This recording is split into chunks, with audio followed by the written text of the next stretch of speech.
नमस्ते दोस्तों, मेरा नाम पॉल है और मैं engineeringmindset.com से हूं। इस वीडियो में हम देखेंगे कि इंडक्टर कैसे काम करते हैं, उनका उपयोग कहां होता है और वे क्यों महत्वपूर्ण हैं। याद रखिए कि बिजली खतरनाक होती है और जानलेवा साबित हो सकती है। बिजली का काम करने के लिए आपके पास इससे जुड़ी आवश्यक योग्यता और क्षमता होनी चाहिए। इंडक्टर क्या होता है? इंडक्टर किसी इलेक्ट्रिकल सर्किट का वह भाग है जो अपने मैग्नेटिक फील्ड में ऊर्जा का संग्रह करता है। यह इसे तुरंत छोड़ भी सकता है। वीडियो में आगे हम देखेंगे कि यह ऐसा कैसे करता है।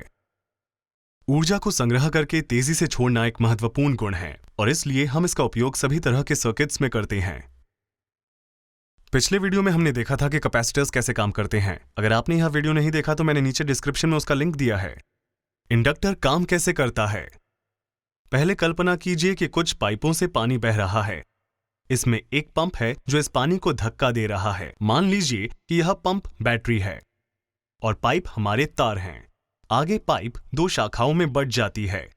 पाइप की एक शाखा में रिड्यूसर लगा हुआ है। यह रिडक्शन पानी के बहाव को मुश्किल बना देता है। तो यह हमारे इलेक्ट्रिकल सर्किट का रेजिस्टेंस हो गया। दूसरी शाखा में वाटर व्हील बना हुआ है। इसमें बहता हुआ पानी इसे घुमाता है।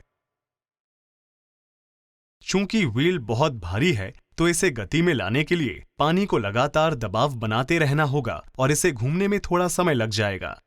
तो यह हमारे इंडक्टर की तरह हो गया। जब हम पंप चालू करते हैं तो पानी बहने लगता है और यह वापस पंप की तरफ जाने की कोशिश करता है क्योंकि यह एक बंद लूप है। बिल्कुल वैसे ही जैसे बैटरी में एक तरफ से निकलने वाले इलेक्ट्रॉन दूसरी तरफ से वापस आने का प्रयास करते हैं। वैसे इस एनिमेशन में जो इलेक्ट्रॉन प्रवाह मैंने दिखाया है वह नेगेटिव से पॉजिटिव की तरफ है, लेकिन अधिकतर आपने पॉजिटिव से नेगेटिव की तरफ एक पारंपरिक प्रवाह देखा होगा। बस हमेशा इन दोनों को ध्यान में रखिए और देखिए कि हम कौन सा वाला उपयोग कर रहे हैं। पानी बहकर शाखाओं की तरफ जाता है और अब इसे निर्णय लेना होता है कि यह किस शाखा में जाए। पानी व्हील को धक्का लगाता है, लेकिन उसे घूमने में थोड़ा समय लगेगा। व्हील पानी के लिए इतना रेजिस्टेंस पैदा करता है कि पानी का उसमें से बह पाना मुश्किल हो जाता है और पानी इसके बजाय रिड्यूसर की तरफ चला जाता है क्योंकि उसमें से वह सीधा निकल सकता है और पंप तक वापस जाना आसान हो जाता है। चूंकि पानी व्हील को लगातार धक्का दे रहा है, व्हील की गति बढ़ती जाएगी जब तक कि यह अधिकतम गति तक नहीं पहुंच पाती। तब तक व्हील का रेजिस्टेंस लगभग शून्य हो जाता है और इसलिए पानी रिड्यूसर के मुकाबले इस रास्ते से आसानी से बह सकता है। पानी का रिड्यूसर के रास्ते से बहना लगभग बंद हो जाएगा और व्हील में से होकर गुजरने लगेगा। जब हम पंप बंद कर देते हैं तो सिस्टम में और पानी नहीं जाएगा, लेकिन चूंकि व्हील बहुत तेजी से घूम रहा था तो इनर्शिया के कारण यह अचानक से नहीं रुक सकता। यह घूमता रहेगा। अब यह पानी को आगे धक्का देगा और पंप की तरह काम करना आरंभ कर देगा। पानी लूप में तब तक अपने आप बहता रहेगा जब तक पाइप के रेजिस्टेंस और रिड्यूसर पानी के बहाव को इतना धीमा न कर दे कि व्हील का घूमना बंद हो जाए। इस प्रकार हम पंप को चालू और बंद कर सकते हैं और वाटर व्हील बहुत थोड़ी देर के अवरोध के दौरान भी पानी का बहाव जारी रखेगा। जब हम इंडक्टर को किसी रेजिस्टिव लोड के समानांतर में जोड़ते हैं, जैसे कि लैंप में, तो बिल्कुल ऐसी ही स्थिति बनती है। यह वैसा ही सर्किट है जैसा अभी हमने देखा, बस यह अधिक सफाई से जोड़ा गया है। जब हम सर्किट को पावर देते हैं तो इलेक्ट्रॉन पहले लैंप में गुजरेंगे और उसे पावर देंगे और बहुत थोड़ा करंट ही इंडक्टर से गुजरेगा क्योंकि शुरुआत में इसका रेजिस्टेंस बहुत अधिक होता है। बाद में रेजिस्टेंस घटेगा और अधिक करंट प्रवाहित होने लगेगा। अंत में इंडक्टर का रेजिस्टेंस लगभग खत्म हो जाएगा और इलेक्ट्रॉन पावर सोर्स की तरह बहने लगेंगे और लैंप बंद हो जाएगा। जब हम पावर सप्लाई को बंद कर देते हैं तो इंडक्टर इलेक्ट्रॉन को लूप में तब तक धक्का देता रहेगा जब तक रेजिस्टेंस ऊर्जा को खत्म नहीं कर देता। तो इंडक्टर के इस तरह काम करने के पीछे क्या कारण है?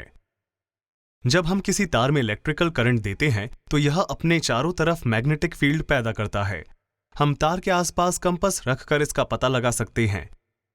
जब तार में से करंट बहेगा तो कंपास हिलेगा और मैग्नेटिक फील्ड की सीध में आ जाएगा। जब हम करंट की दिशा बदलते हैं तो कंपास की दिशा भी बदल जाती है। तार में से जितना अधिक करंट बहेगा, मैग्नेटिक फील्ड भी उतना ही बड़ा होगा।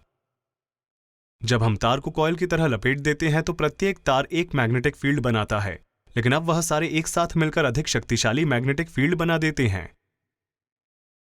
हम किसी चुंबक के ऊपर लोहे का चूरा छिड़क कर मैग्नेटिक फील्ड का पता लगा सकते हैं। इस चूरे की मदद से मैग्नेटिक फ्लक्स लाइंस दिखाई देने लगती है। जब बिजली की सप्लाई बंद होगी तो कोई मैग्नेटिक फील्ड नहीं होगा, लेकिन पावर सप्लाई से जोड़ने पर करंट कॉइल से बहना शुरू कर देगा और मैग्नेटिक फील्ड बनने लगेगा। यह क्षेत्र अपने अधिकतम आकार तक बढ़ेगा। मैग्नेटिक फील्ड ऊर्जा संग्रहित करता है। जब पावर कट जाएगी तो मैग्नेटिक फील्ड बहने लगेगा और इलेक्ट्रिकल एनर्जी में बदल जाएगा। इससे इलेक्ट्रॉन आगे बढ़ने लगेंगे। वास्तव में यह बहुत तेजी से घटित होता है। मैंने आपके देखने और समझने के लिए इस एनिमेशन को थोड़ा धीमा बनाया है। यह ऐसा क्यों करता है? इंडक्टर को करंट में बदलाव आना पसंद नहीं होता। वे उसे हमेशा एक जैसा रखना चाहते हैं। जब करंट बढ़ता है तो वे इसके विरुद्ध बल लगाकर इसे रोकते हैं। जब करंट घटता है तो वे इलेक्ट्रॉन का प्रवाह बढ़ाकर इसे समान बनाए रखने का प्रयास करते हैं। जब बंद सर्किट का पावर ऑन किया जाता है तो करंट बढ़ता है। तब इंडक्टर बैक ईएमएफ या इलेक्ट्रोमोटिव फोर्स नाम का बल इसके विरुद्ध लगाता है और इसे रोकने की कोशिश करता है। यहां इंडक्टर में करंट बैटरी के द्वारा जाता है। हालांकि इंडक्टर में अभी भी थोड़ा बहुत करंट जा रहा होता है जो मैग्नेटिक फील्ड पैदा करता है। यह मैग्नेटिक फील्ड धीरे धीरे बढ़ता है, जिसकी वजह से करंट भी बढ़ता है और बैक ईएमएफ धीरे धीरे समाप्त हो जाता है। जब मैग्नेटिक फील्ड अधिकतम होगा तो करंट स्थिर हो जाएगा।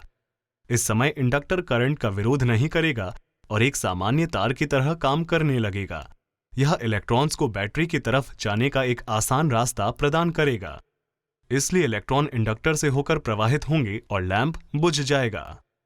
जब हम बिजली आपूर्ति रोक देते हैं तो इंडक्टर को पता चल जाता है कि करंट में कमी आई है। इसे यह बात पसंद नहीं आती और वह आपूर्ति लगातार बनाए रखने का प्रयास करता है। इसलिए वह इलेक्ट्रॉन्स को धक्का देकर इसे स्थिर बनाने का प्रयास करता है। यह लैंप जलने के लिए बिजली देता है। याद रहे, मैग्नेटिक फील्ड ने इससे होकर गुजरने वाले इलेक्ट्रॉन से ऊर्जा संग्रह कर ली है और करंट के बहाव को स्थिर बनाने के लिए वह इसे वापस इलेक्ट्रिकल एनर्जी में बदल देगा। लेकिन मैग्नेटिक फील्ड केवल तभी मौजूद होता है जब तार से होकर गुजरता है और जैसे ही सर्किट के रेजिस्टेंस से करंट की मात्रा कम हो जाती है, मैग्नेटिक फील्ड ध्वस्त हो जाता है और तब तक पुनः नहीं बनता जब इसे दोबारा ऊर्जा नहीं दी जाए। अगर हम अलग अलग सर्किट्स में एक रेजिस्टर और एक इंडक्टर से एक ऑसिलोस्कोप जोड़ दें तो हम इसके प्रभावों को वास्तविक रूप से देख पाएंगे। जब करंट का प्रवाह नहीं होता, यह रेखा शून्य पर सतत और सपाट रूप से चलती है, लेकिन जब हम रेजिस्टर में करंट प्रवाहित करते हैं हमें तुरंत एक लंबवत आकृति दिखती है। फिर यह सपाट रेखा बन जाती है और एक निश्चित मान पर चलती रहती है। लेकिन जब हम इंडक्टर को जोड़ते हैं और उसमें करंट प्रवाहित करते हैं तो यह तुरंत नहीं उठता। यह धीरे धीरे बढ़ेगा और एक वक्राकार आकृति बनाएगा। समय के साथ साथ एक समान दर से चलने लगेगा। जब हम रेजिस्टर में बहने वाले करंट को रोक देते हैं, यह तुरंत नीचे आ जाता है और अचानक ही लंबवत रेखा शून्य पर आ जाती है। लेकिन जब हम इंडक्टर में बहने वाले करंट को रोकते हैं तो करंट जारी रहता है और एक और कर्व्ड प्रोफाइल शून्य पर आ जाती है। यह दर्शाता है कि किस तरह इंडक्टर शुरुआती वृद्धि को रोकता है और करंट की कमी को रोकने का भी प्रयास करता है। वैसे आपको बता दें कि हमने पिछले वीडियो में करंट के बारे में विस्तार से बात की थी। उसे देखने के लिए नीचे दिए गए लिंक पर जाएं। इंडक्टर कैसे दिखते हैं? सर्किट बोर्ड में इंडक्टर कुछ ऐसे दिखाई देते हैं। सामान्यतया एक सिलेंडर या रिंग पर कॉपर का तार लिपटा होता है। हमारे पास कुछ और डिजाइन भी हैं जिसमें इसके ऊपर एक खोल होता है जो इसके मैग्नेटिक फील्ड को ढक देता है ताकि वह बाकी हिस्सों पर असर न डाले। इंजीनियरिंग ड्राइंग्स में इंडक्टर को इन प्रतीकों द्वारा दिखाया जाता है। यह याद रखना चाहिए कि कोई भी चीज जिसमें कॉइल्ड तार है वह इंडक्टर की तरह व्यवहार करेगी। इसमें मोटर्स, ट्रांसफॉर्मर्स और रिलेज भी शामिल हैं। हम इंडक्टर का प्रयोग किस लिए करते हैं? करंट को घटाते हुए डीसी आउटपुट वोल्टेज को बढ़ाने हेतु हम इनका प्रयोग कन्वर्टर्स को बूस्ट करने के लिए करते हैं। इनका प्रयोग एसी सप्लाई को रोककर केवल डीसी सप्लाई को प्रवाहित करने में किया जा सकता है। हम इनका उपयोग विभिन्न फ्रीक्वेंसीज को फिल्टर करके अलग अलग करने के लिए करते हैं। हम इनका उपयोग ट्रांसफॉर्मर, मोटर्स और रिलेज में भी करते हैं। इंडक्टेंस कैसे मापते हैं? हम इंडक्टर का इंडक्टेंस हेनरी यूनिट में मापते हैं, जिसे बड़े अक्षर H के द्वारा दिखाया जाता है। यह संख्या जितनी अधिक होगी, इंडक्टेंस उतना ही अधिक होगा। इंडक्टेंस जितना अधिक होगा, हम उतनी अधिक ऊर्जा इकट्ठी कर पाएंगे और दे पाएंगे। इसमें मैग्नेटिक फील्ड बनने और बैक ईएमएफ के समाप्त होने में समय भी अधिक लगेगा। आप साधारण मल्टीमीटर से इंडक्टेंस नहीं माप सकते। हालांकि कुछ मॉडलों में यह सुविधा इनबिल्ट होती है, लेकिन यह सटीक परिणाम नहीं देते। हो सकता है यह आपके लिए ठीक हो, निर्भर करता है कि आप इसका उपयोग किस लिए कर रहे हैं। सटीक इंडक्टेंस मापने के लिए हमें आरएलसी मीटर की आवश्यकता होगी। इंडक्टर को बस इस यूनिट से जोड़ना होगा और यह तेजी से टेस्ट करके इसका मान बता देगा। ओके दोस्तों, इस वीडियो में बस इतना ही, लेकिन और सीखने के लिए स्क्रीन पर दिए हुए वीडियो देखें और मैं आपसे मिलूंगा अगले वीडियो में। हमें फेसबुक, इंस्टाग्राम, ट्विटर और साथ ही engineeringmindset.com पर फॉलो करना ना भूलें।